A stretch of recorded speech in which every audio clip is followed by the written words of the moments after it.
गोवर्धन लीला के बाद समस्त ब्रज में श्री कृष्ण की महिमा फैल चुकी थी। इसी बीच मथुरा में बैठा कंस अब पूरी तरह से भयभीत और अधीर हो उठा था। उसे समझ आ चुका था कि गोकुल में पला वही ग्वाला उसका वध करने वाला है।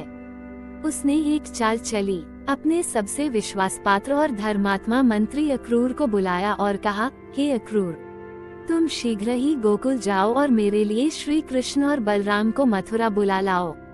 उन्हें बताना कि मैं यहाँ एक महान धनुष यज्ञ का आयोजन कर रहा हूँ और उन्हें इसके लिए आमंत्रित करना चाहता हूँ। वास्तव में कंस ने यज्ञ के बहाने उन्हें मथुरा बुलाकर मारने की योजना बनाई थी। उसने रास्ते में ही कुवलयापीड नामक हाथी और चाणूर मुष्टिक जैसे मल्लों को तैनात कर रखा था।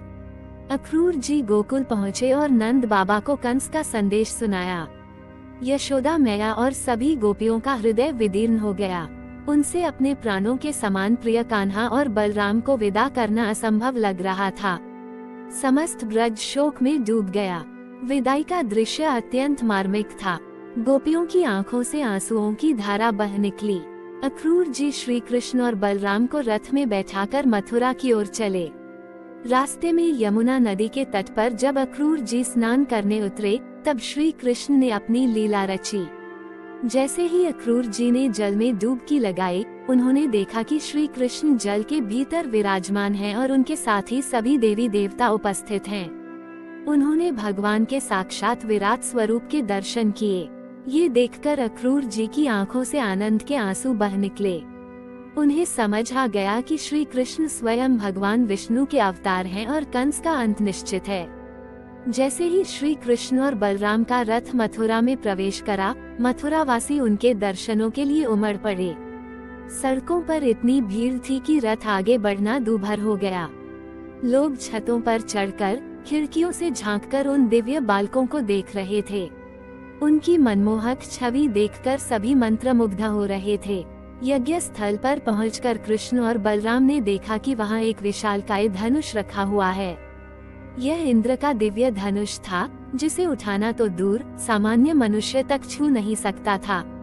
श्री कृष्ण मुस्कुराए और बिना किसी देरी के उस विशाल धनुष की ओर बढ़े।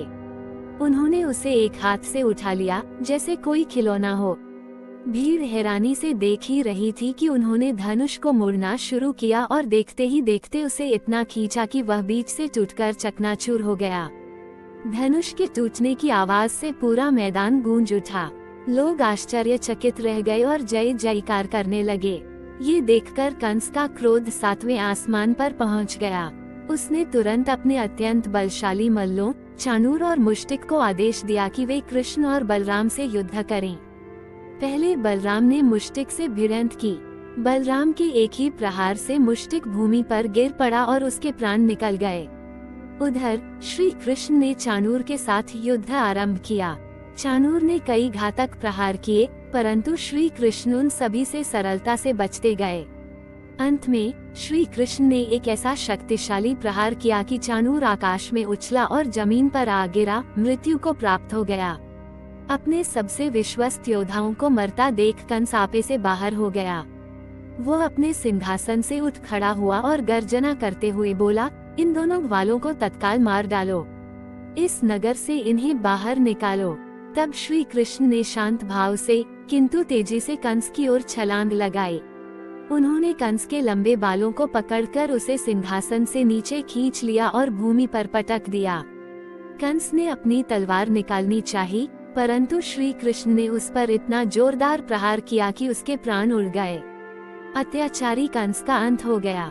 कंस के मरते ही मथुरा से भय और अंधकार का साया हट गया। लोग खुशी से झूम उठे, सड़कों पर नाचने गाने लगे, आकाश में जयकारे गूंजने लगे। श्री कृष्ण ने कंस के पिता और धर्मात्मा राजा उग्रसेन को पुनः मथुरा का सिंहासन सौंपा। उन्होंने अपने माता पिता देवकी और वासुदेव को कारागार से मुक्त कराया और उनके चरण स्पर्श किए।